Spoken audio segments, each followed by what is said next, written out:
Michigan Liberation is a statewide network of people and organizations organizing to end the criminalization of Black families and communities of color in Michigan. We envision a state without mass incarceration, mass policing, and punishment. We envision a state with the best public education in the nation, single-payer health care, and thriving Black and brown communities. Here on the Respect the Roots podcast, we will lift up the stories and experiences of those impacted by mass incarceration, collective ties to the criminal legal system, and the frontline efforts to end mass incarceration. Hey everybody, it's Miss Marjon. Welcome to another episode of Respect the Roots. Today in the studio, I got, Tiffany Gist. I got to go ahead and get her situated here. Tiffany, what's going on? Tiffany is a life advocate and base member of Michigan Liberation. So glad to have you. We're going to be talking about the impact of justice involvement on families and the path to healing. I know that's a lot to take in, but I promise y'all it's going to be a great, great show. So Tiffany, welcome.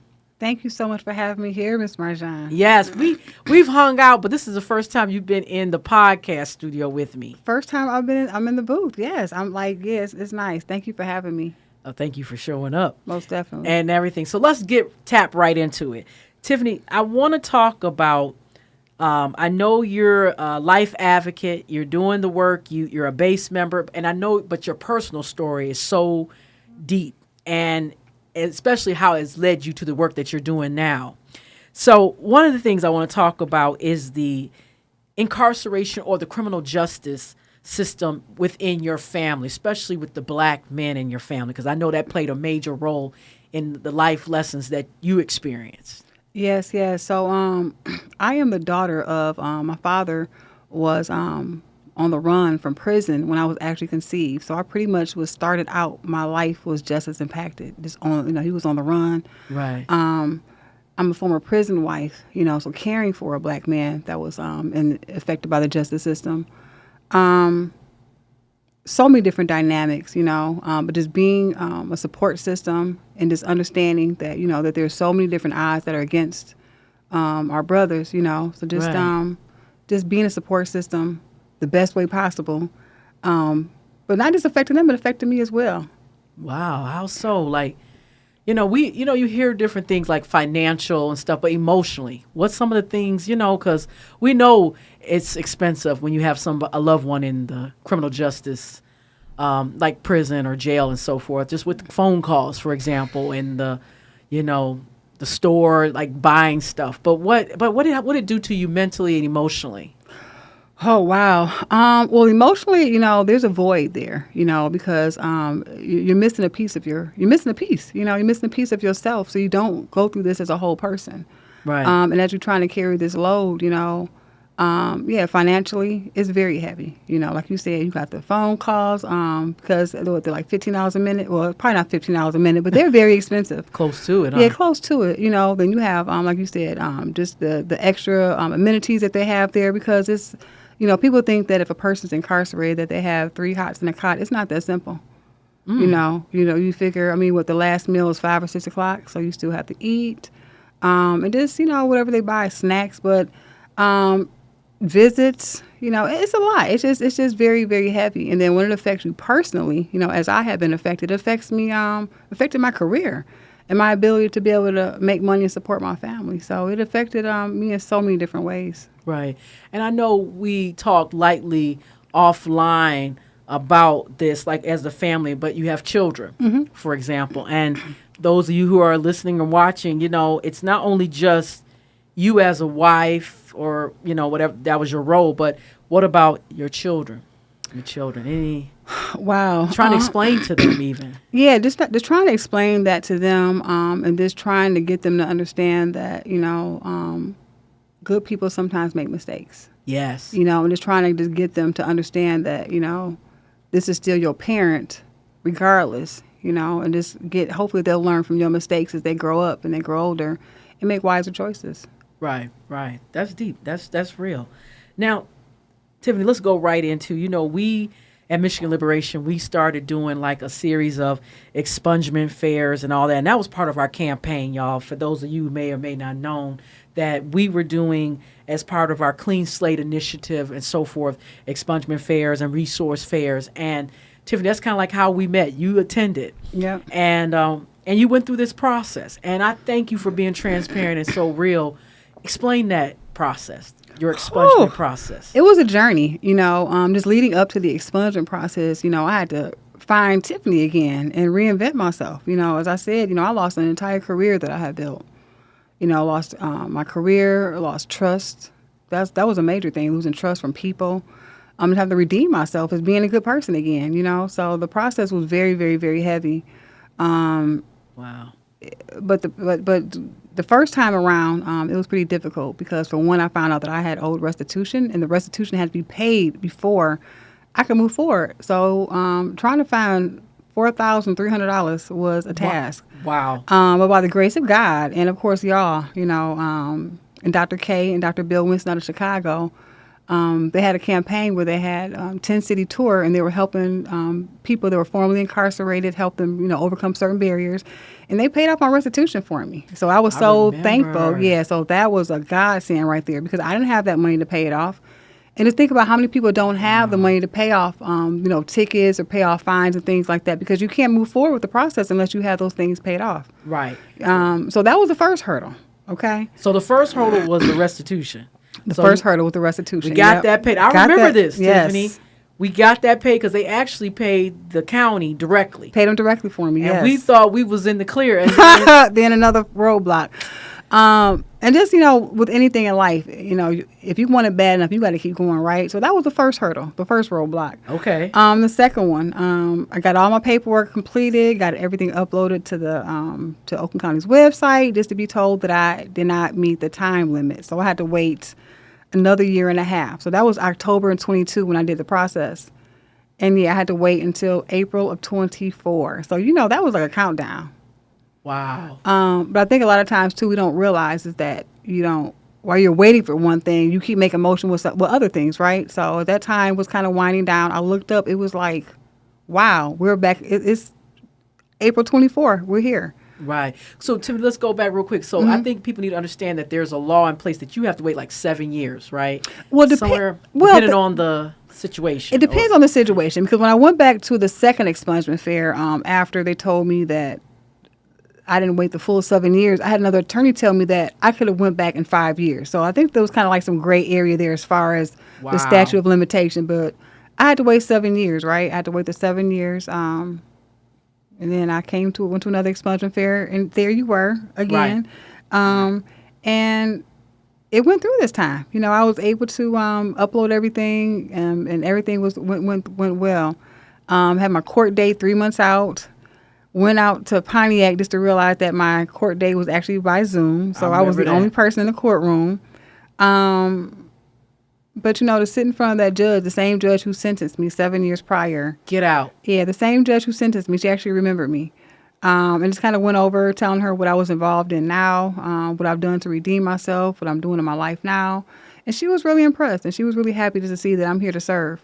And she granted me my expungement. She did it within 5 minutes. So I'm just thankful, just very thankful to have that smudge off my record. Right. Now, Tiffany, let's just be real and raw. For those of you listening, I've got Tiffany Gist here. She is a life advocate and base member, but she's talking about her expungement process, being so real and transparent with us. Tiffany, I know you came to several expungement fairs that we had, and I think this is one of the areas that we got to address. We have to address the gray areas. Because you had no clue that there was a 5 or 7 year wait period. You also probably didn't know whether or not your particular situation qualified for automatic expungement versus where you had to do it manually. Because it's been almost a year now that the automatic expungement, rule has gone into effect. It was passed. But a lot of people are confused. They don't realize that there's certain offenses that don't qualify for that. Did you experience any misinformation or anything like that, or gray areas in that matter? No, I was pretty clear. And when the attorney sat down with me and kind of looked over my iChat and saw what my, what the crimes were, they pretty much were able to reassure me that there was there was a high chance that they would, grant me an expungement based on the nature of the crime. So there are certain things that aren't allowed to be expunged, which kind of makes sense, But right. No, I didn't run into any barriers when it came to that part. Right. Now, let me ask you this, and I know I'm kind of putting you on the spot. As far as advice for people who are going through waiting, they finally decide, guess what, I'm going to go ahead and work on getting my record expunged. Because believe it or not, y'all, I've seen it. I've seen people who've procrastinated for whatever reason. What advice would you give them? You won't know until you try. I think that's the biggest thing that holds a lot of people back is the fear of not being able to get it done. Right. Just the fear of not having the money, just the natural fear of just even having to discuss or even revisit that situation. Just go out there and try. Don't tell yourself no. Let them tell you no, and go out there and find out what you can do. Having your record expunged can really open up the doors for you. It can really give you more opportunities, more possibilities, and just things that you just never knew that you could do before. So I just, say just don't give up. Don't give up. Because like I say, we all make mistakes. Some get caught, some don't. And whatever the case, don't let that stop you. There's so much more life to live and so many other chances for you. So just don't let that stop you. Don't let your past dictate what your future is. Yeah.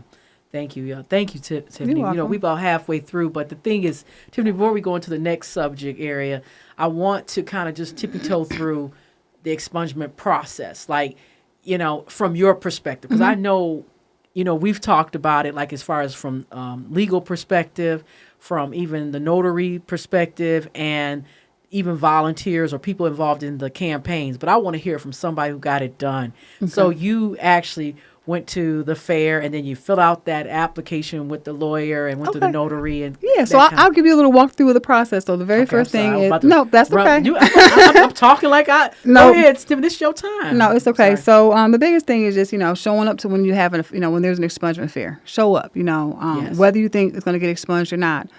First step is talking to a lawyer. They're going to look at your iChat, see what the nature of your crimes are, look at the time limit, statute of limitations.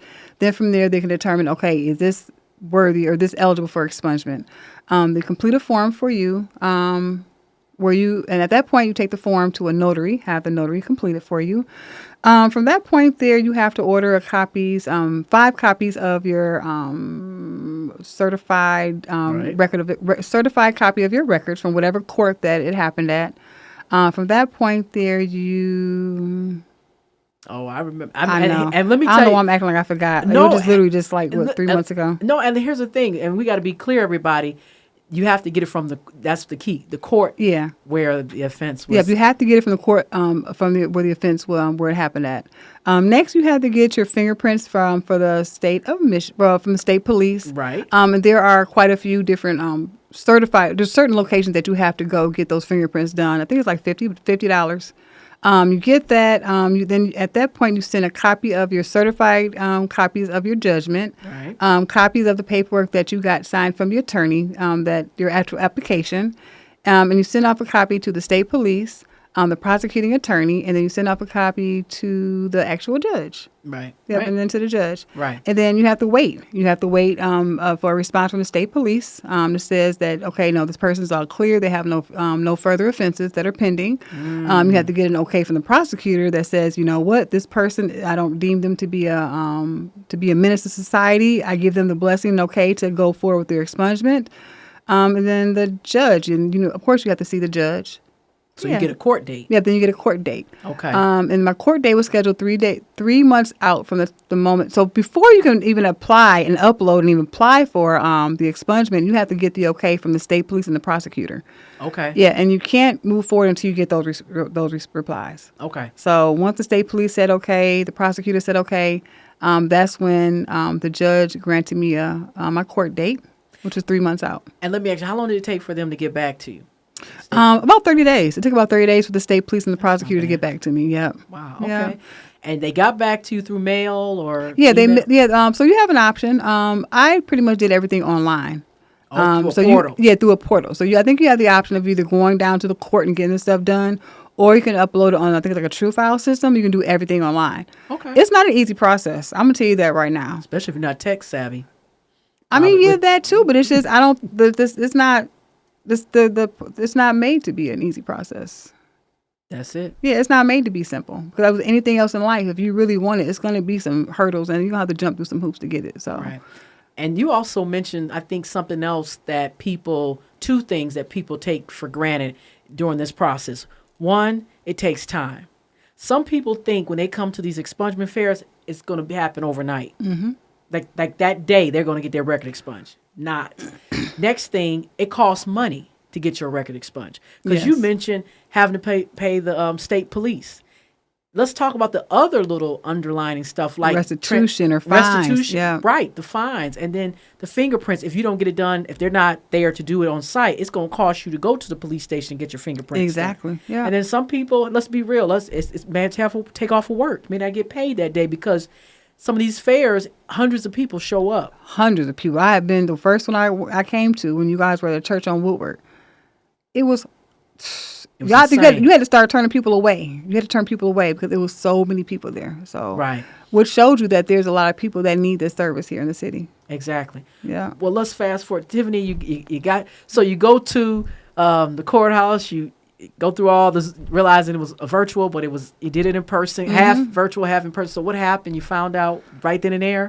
Yeah, she told me right then and there. And thank God you emailed me the forms, because there is another form, an application that you have to present and take with you to your expungement hearing, because they have to sign off and do the order of the set aside. So you have your application for the actual set aside process, and you have to take in the application for the order of set aside too. And it was good that I had it, so she was able to sign off on it right there as well. So wow, yeah. So see, that could have been X against you if you didn't have it.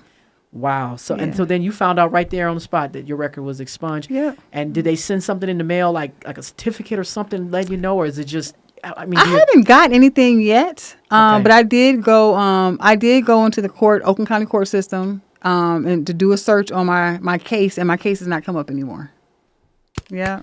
Y'all, we talking to Tiffany Gist, Life Advocate Base Member. So now, Tiffany just talked about her expungement process, your family dynamics, and and so forth. Now I want to kind of, with the last 10 minutes that we have, I want to talk about your involvement, because you're giving back, Tiffany. Oh, yes. So- Gotta give back. Gotta pay back. So what have you been doing? I know definitely when we talked before, you had just finished like a training with Just Leadership. And so tell us what you've been working on since, while you was doing this during your expungement process, but now definitely, I know you're hitting the ground running. Well, I'm at the end of my 7 years. I say this is my Job season. Job had to have everything stripped from him, like everything. In the Bible, right? Yeah, seriously, had to have everything stripped from him. And I feel like that during this walk, I've had everything taken from me, everything except my mind. And I'm thankful that God allowed me to keep that. But in the midst of going through my case and things like that, I went through a divorce. I lost my career. And me and my children were homeless. Wow. So I went through the ringer for them 7 years. But I say all this to say, though, that it led me to a greater space in my life, and just out of the sheer gratitude of the people that helped me along the way, it's only right to give back. Yeah. It's only right to give back because so many people gave to me, so I'm just, but yeah, right now I'm a case manager. I work in the unsheltered population. I'm helping motivate families and women and children, get to that next step. I remind people that, as we go through different challenges, it's only a temporary situation. It's a temporary space and temporary moment that we're in. And I found that I'm really good at motivating people and helping them, inspire them to kind of like get out of that rut and get to the next step. So. Wow. Yeah. Wow. Because I know when we were putting this outline together, we was talking about serving vulnerable communities. And one thing about Michigan Liberation, we definitely pride ourselves in saying those closest to the problem are closest to the solution. And it's hard to talk on something if you ain't been through it. And I commend you, Tiffany, because we've been going through this in the last year and a half. And I'm just so touched and honored to see you giving back not only in your job, but even being here today. Oh, yes. Because Yes. I'm going to be honest, everybody here in the studio knows it's hard to get people to, after they get stuff taken care of, anything, whether, we do bailouts here at Michigan Liberation. We've done the expungement for, they get ghost. Oh, wow. Well, I finally come to terms that I didn't go through this situation for myself. I went through this for other people, to be a testament and a motivation for others. I've been truly, truly thankful to not have been limited to earning income or to getting good jobs, because I've been very transparent about my, what I've gone through. But I've also spent a lot of time with my personal and professional development because I had to reinvent myself. I had to reinvent what did I want to be again now that I'm growing up again. Right. What do I want to be? And it's like, I'm walking in my purpose. I'm doing what God has ordained for me to do. And you can't go wrong when you do that. Wow. And I know you talked about your career, your job. What about other things that are connected with this process, like the expungement process, like housing? I know you talked about, at one point during the 7 years you was homeless, but now how are things? Life? Oh, wow. Can I say, life has done so many 180s, and I'm thankful I did the right 180 moving upward in life, and I'm just thankful. I don't think I would do anything different again if I had an opportunity to. I wouldn't do anything different because that's what the human experience is about, is learning these lessons and being a beacon of light and hope for other people. So, yeah. Right. Wow. So, please expand, Tiffany. We got about 5 minutes left. Becoming a leader in this industry. See, it's one thing to go through it, and then work in it, but now you're turning into a leader because just leadership is part of. That's part of the that's shout part out to of Just the, Leadership. Definitely shout out to Just Leadership and Hakeem. Yeah, it's been a journey because, like I say, you have to get these pieces get stronger in your knowledge and understanding. But it's just can you repeat that question? I'm sorry. Oh no, honey, we all have a brain fog. Yeah, because I'm sorry. Because I know, no, you are doing the doggone thing. You've been through the process. Your testimony. You're working in the field, kind of like, you're an advocate, you're a base member. And just for those of you joining us, when I say base member, you're part of Michigan Liberation because right now you're talking to me. That puts you in our base and everything. And I just thank you from the bottom of my heart as well as from Michigan Liberation. A lot of people don't understand what that means, being a base member, because now that we've helped you, now we want you to go out, by you telling your story, that's thousands of people going to see this. And not only are they going to be encouraged to go get their record expunged, but they may know somebody who needs to get their record expunged or want to help. So the thing is leadership. Leadership. Okay, because that's a rabbit hole. That was a deep rabbit hole. Thank you for bringing me back to that. It's extremely important to show others. Being a leader is not easy because you have to remain flexible, adaptable, and teachable. Say it again. Oh, to be a leader, you have to remain flexible, adaptable, and teachable. Break that down. Yeah, and that's the only way I'm going to get greater and better in life is by learning from others that are better than me or that are doing better than me. So, just to, once again, like I said, to come back and just lead in this journey and just help others. It's helping me as well, just to help me. 'Cause I can't uplift others if I'm not in a better place in my life, right? Right. So as I'm climbing, I'm lifting others up too. So that's what it's about, uplifting my sisters, my brothers, and just helping them get to that next step. It's not easy. It's not easy going through this process and not having somebody help you navigate or to kind of give you that encouragement that it's going to be okay. You have everybody that's against you, telling you about ha-ha, laughing at you. Oh, right now, I'm literally, and I'm not even going to do the aha, I told you so, but I'm definitely feeling those moments right now. It's like, y'all didn't think I was going to be all right, did y'all? Didn't think you was going to make it. Didn't think I was going to be back. I know. Right. Yeah. And just going back to touch upon the family dynamics, how is that now that you've got that clean slate? That's what everybody's working towards. And not even if it's dealing with criminal justice, just everybody wants to have a clean slate in some different area of their life. How is this now with your children, your family as a whole? Wow. And I'm putting you on the spot, but I know you got it no, in it's you okay. to get out. It's perfectly fine. reminding my children that, one, nobody's perfect. That's like number one right there. Don't go through this life knowing that, thinking that you're perfect. And knowing that you can come through anything. You can overcome anything. There's no hurdle, no circumstance, no anything in life that you can't get through with God's grace. So just reminding them of that. And that's been the biggest thing that's really been more founded in my family and my life. Wow. Yeah. Thank you, Tiffany. You are so welcome. Well, y'all, you heard it here. Thank you so much for coming here, Tiffany, telling your story. And I know somebody's going to be inspired, enlightened, and all that. And just, if anybody wants to reach out to Tiffany, you can go through Michigan Liberation. I ain't going to put your business out there, but just know that a lot of times we've seen where they don't want to always talk to us. They want to come straight to the people who have been there, done that type of thing. So if you want to reach out, you see it on the screen, myliberation.org. Reach out to us. We have like a contact us, and that way you can reach out to Tiffany or any of the other organizers in our organization. And if you want to volunteer, if you want to donate, there you go. So you can't say Ms. Marjon didn't tell you, okay? You see what I'm saying? So thank you so much, Tip. It's an honor to be here. Like I say, I didn't go through this for myself. I went through, God sent me through this to be a beacon for others. Don't give up, y'all. It is so much life to live. It's so much more life to live. And don't let your past mistakes define your future. Keep going. When we're doing the wrong thing, we go hard. We go in. Do the same for doing the right thing, too. So, hey, yeah. That's when you drop the mic. So, till next time, y'all, hey, remember to what, Tiffany? Respect the roots. Say it again. Respect the roots. Everybody in the studio that's around here, respect the roots. All right, till next time, y'all. Thank you again, Tiffany. You are so welcome. Thank you, Ms. Marjon. Oh, my pleasure.